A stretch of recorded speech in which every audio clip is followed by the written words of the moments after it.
नमस्कार दोस्तों, मैं हूं सुबोध और आपका बहुत बहुत स्वागत है आपके अपने इस चैनल में। दोस्तों, हम लोग कल पढ़ रहे थे नई कविता और नई कविता को हम लोगों ने बहुत अच्छी तरीके से पढ़ा। हम लोगों ने नई कविता के बारे में बहुत सारे तथ्य पढ़े, हम लोगों ने नई कविता की विशेषताएं जानी और हम लोगों ने ये समझा कि नई कविता आंदोलन है क्या। आज हम लोग कुछ कवियों को पढ़ेंगे। दरअसल आज हम लोग दो कवियों को पढ़ेंगे, जिनमें एक हैं गिरिजा कुमार माथुर और एक हैं केदारनाथ सिंह। केदारनाथ अग्रवाल नहीं, वो प्रगतिवाद के कवि हैं। आज हम लोग पढ़ेंगे केदारनाथ सिंह को। तो सबसे पहले हम लोग पढ़ेंगे गिरिजा कुमार माथुर को। तो एक बार आपका पुनः स्वागत है आज की क्लास में और शुरू करते हैं अपनी क्लास और क्लास में पढ़ना शुरू करते हैं गिरिजा कुमार माथुर को। सबसे पहले बात करेंगे कि माथुर साहब का जन्म कब हुआ। तो 1919 में इनका जन्म हुआ और उस दिन तारीख थी 22 अगस्त और 1994 में इनकी देह गुजर गई और उस दिन तारीख थी 10 जनवरी। तो जन्म इनका 1919 में हुआ और देहांत इनका 1994 में हुआ। अगर बात करें कि इनकी पैदाइश कहाँ की है, तो मध्य प्रदेश में अशोक नगर, यहाँ जो है इनका जन्म हुआ था। इनकी जो पत्नी का नाम था वो शकुंतला माथुर थी, जो कि दूसरे सप्तक, जो अज्ञेय के द्वारा 4 सप्तक प्रकाशित किए गए, उसमें से दूसरे सप्तक की ये कवित्री थी और स्वयं गिरिजा कुमार माथुर पहले जो है सप्तक के प्रमुख हस्ताक्षर थे। तो ये इनके बारे में बात हो गई। इनकी पत्नी थी शकुंतला माथुर, दूसरे सप्तक में अज्ञेय ने इनको स्थान दिया था। ये जो है माखनलाल चतुर्वेदी से बेहद प्रभावित थे और मार्क्सवाद से भी बेहद प्रभावित थे। अब आपके मस्तिष्क में ये जो है सहजता से प्रश्न आ सकता है कि ये तो जो है नई कविता के हैं, प्रयोगवाद के हैं, फिर मार्क्सवाद से ये प्रभावित कैसे हो सकते हैं। ये मार्क्सवाद पे जो है प्रभाव, प्रगतिवाद पे जो है मार्क्सवाद का प्रभाव रहा है। तो मैं इसके लिए आपको बता दूं कि कोई भी काल शुरू होता है या फिर कोई युग समाप्त होता है तो वो जो है एक बटन की तरह तरीके से नहीं होता है कि स्विच के तरीके से स्विच ऑन किया प्रयोगवाद शुरू हो गया, स्विच ऑन किया प्रगतिवाद बंद हो गया। कोई भी काल शुरू होता है, कोई भी युग शुरू होता है तो उसकी परिणति जो है एकदम से नहीं होती, न शुरुआत उसकी एकदम से होती है। तो ये जो है गिरिजा कुमार प्रयोगवाद में होते हुए भी जो है मार्क्सवाद से प्रभावित थे। उसके बाद ये जो है स्वयं ये लिखते हैं कि मार्क्सवाद को मैंने अपने देश की जन परंपरा और सांस्कृतिक उत्स की मिट्टी में रोप कर आत्मसात कर लिया और एक नई जीवन की दृष्टि मुझे प्राप्त हुई। तो ये जो है गिरिजा कुमार माथुर के बारे में मोटा मोटा जो है परिचय हो गया। अब हम लोग बात करेंगे इनकी रचनाओं के बारे में कि इन्होंने कौन कौन सी रचनाएं की, कौन कौन से नाटक, कहानियां, उपन्यास आदि इन्होंने लिखे। तो सबसे पहले हम बात करें तार सप्तक। ये जो है तार सप्तक के ही कवि थे और तार सप्तक में इनकी 19 कविताएं जो है संकलित की गई थी। अगर बात करें कि इनका पहला काव्य संग्रह कौन सा था, तो इनका पहला काव्य संग्रह आता है 1941 में और भैया इसका नाम क्या था, मंजीर था। और इसके बारे में विशेष बात यह है कि जो इसकी भूमिका लिखी थी वो जो है सूर्यकांत त्रिपाठी निराला ने लिखी थी और इनका ये जो है काव्य संग्रह था, ये छायावादी शैली में जो है काव्य संग्रह इनका लिखा गया था। भूमिका इसकी निराला ने लिखी थी। उसके बाद इनका जो है दूसरा काव्य संग्रह है नाश और निर्माण, जिसका समय है 1946। फिर उसके बाद धूप के धान इनका 1955 में है। शिलापंख चमकीले इनका 1961 में है। 1968 में है जो बंध न सका और साल 1975 में है भीतरी नदी की यात्रा। फिर उसके बाद साल आता है 1976 का और माथुर साहब लिखते हैं साक्षी रहे वर्तमान। और 1990 में इनकी जो है सबसे अहम रचना लिखी गई जिसका नाम है मैं वक्त के सामने हूं, जिस पे इनको साहित्य अकादमी पुरस्कार मिला। तो ये जो है इनके काव्य संकलन हो गए।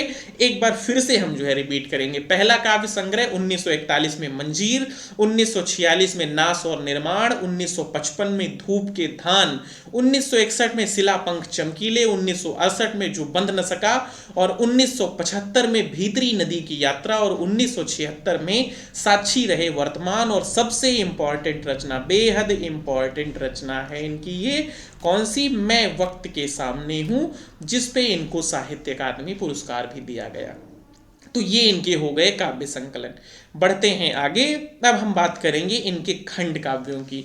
तो दो इनके खंड काव्य हैं। 1952 में है पृथ्वी कल्प, और असिद्ध की व्यथा जो है 1954 में है। बात समझ में आई? दो खंड काव्य हैं, 1952 में है पृथ्वी कल्प, और असिद्ध की व्यथा कब है? 1954 में है। एक इनका नाटक भी है, नाम है उसका जन्म कैद, और लिखा था इसको इन्होंने 1958 में लिखा था। कुछ इनकी जो है प्रमुख कविताएं देख लेते हैं, जैसे छाया मत छूना इनकी बहुत प्रमुख कविता है, अंत्या भी जो है इनकी प्रमुख कविता है। और इनके बारे में एक विशेष बात है, जो एक इंग्लिश का गीत है वी शैल कम ओवर, इसको इन्होंने जो है हिंदी में उसका अनुवाद किया था, जो कि एक समूह गान है, जो ऐसे गाया नहीं जाता है हम होंगे कामयाब, हम होंगे कामयाब, पूरा है विश्वास। ये इनके बारे में एक विशेष बात भी है, इसका जो है अनुवाद इन्होंने किया था।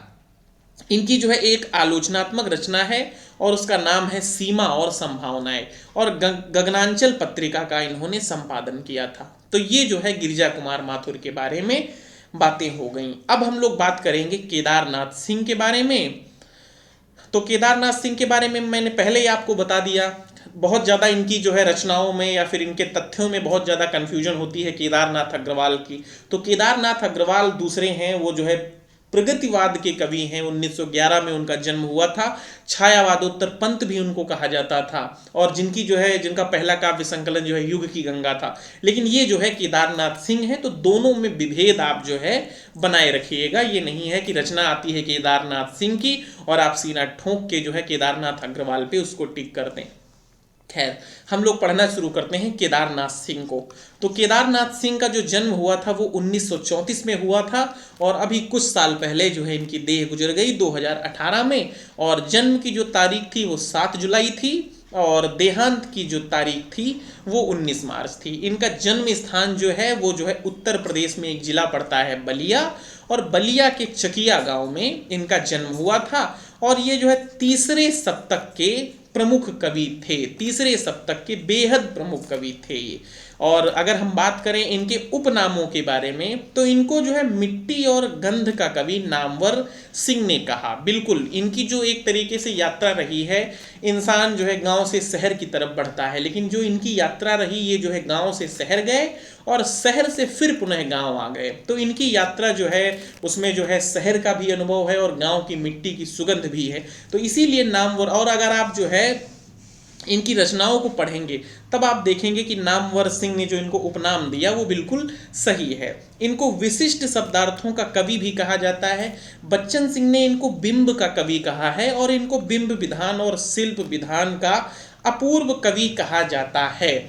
अब जब मैं जो है पहली बार पढ़ रहा था बिंब और प्रतीक के बारे में, तो मुझे उसमें जो है केदारनाथ सिंह की जो है कई परिभाषाएं मिली।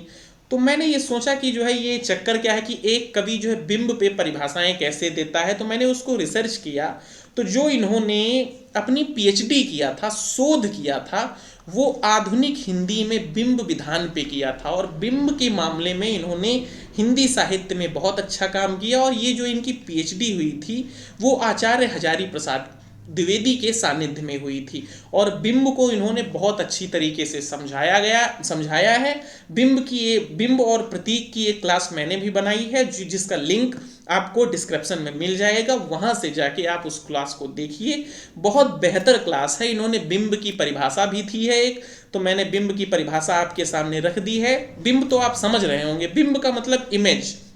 जैसे हम लोग कोई उपन्यास पढ़ते हैं तो जो उस उपन्यास की एक छवि मेरे मस्तिष्क में बनती चली जाती है, तस्वीरें, उसकी घटनाओं की तस्वीरें जो मस्तिष्क में, जैसे हम कोई उपन्यास पढ़ते हैं तो जो कहानी जो है चल रही होती है, वो कहानी मेरे मस्तिष्क में छवि के रूप में, तस्वीरों के रूप में, बिंब के रूप में या फिर एक इमेज के रूप में बनती हुई चलती है।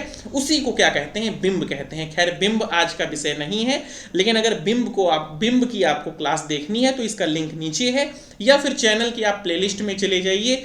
पाश्चात्य काव्य शास्त्र नाम से उसमें जो है आपको प्लेलिस्ट मिल जाएगी, वहां से आप बिंब और प्रतीक की ये जो है कहानी पढ़ सकते हैं। आप जान सकते हैं कि बिंब किसे कहते हैं और प्रतीक किसे कहते हैं। खैर आज हम लोग खाली बात करेंगे केदारनाथ सिंह की। तो इनकी हालांकि परिभाषा पढ़ लेते हैं। बिंब की इन्होंने ये परिभाषा दी थी कि बिंब वह शब्द चित्र है जो कल्पना और इंद्रिय अनुभव के आधार पर निर्मित होता है। बिंब आपको उस क्लास से पढ़ना चाहिए।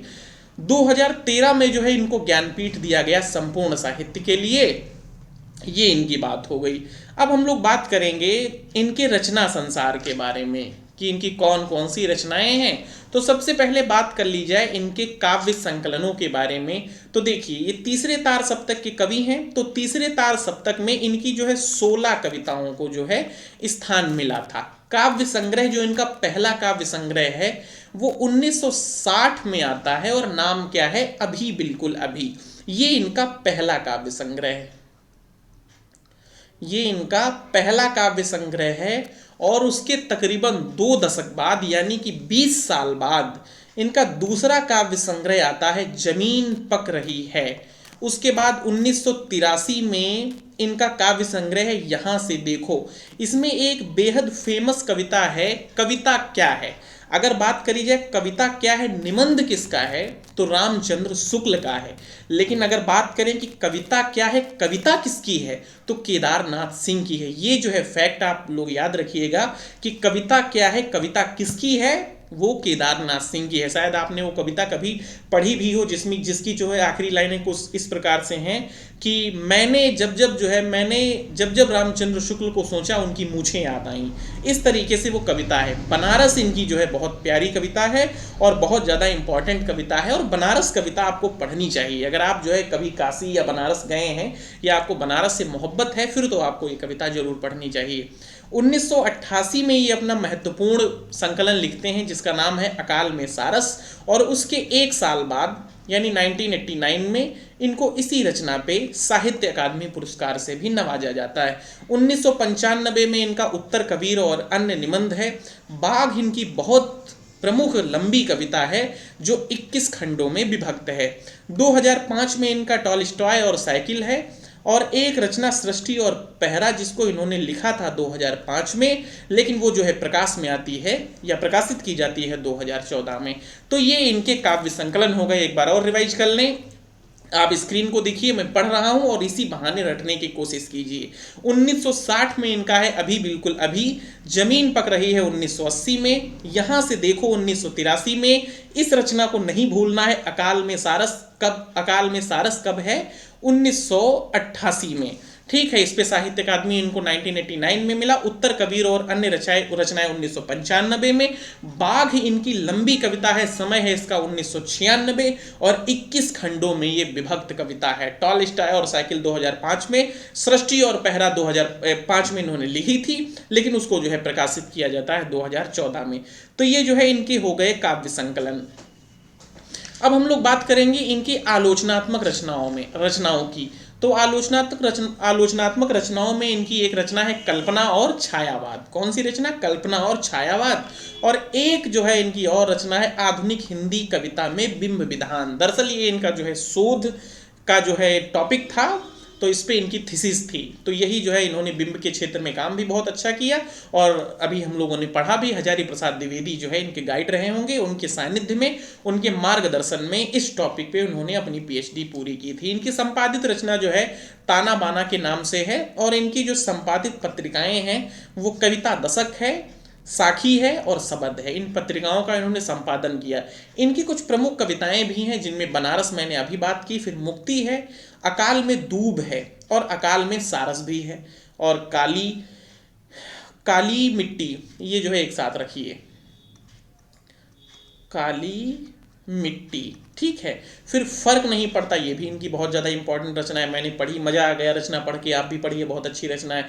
बाघ भी इनकी जो है बहुत इंपॉर्टेंट रचना है। लंबी कविताओं की अगर इनकी बात करें तो बाघ को हम लोगों ने देख लिया, 21 खंडों में है और इनकी उत्तर कबीर जो है 19 खंडों में है। बाघ जो है एक तरीके से मिथक है जिसमें बाघ जो है वो प्राकृतिक सत्ता का प्रतीक है। बात समझ में आई?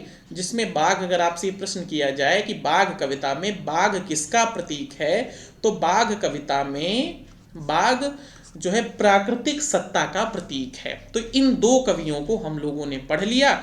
जैसे हम लोग हर क्लास में लगभग दो दो कवियों को पढ़ते हैं, तो प्रयोगवाद आपका पूरा हो गया है, प्रगतिवाद आपका पूरा हो गया है, नई कविता और प्रयोगवाद इन जो है इनमें जो कवि शेष हैं उनको हम लोग पढ़ रहे हैं।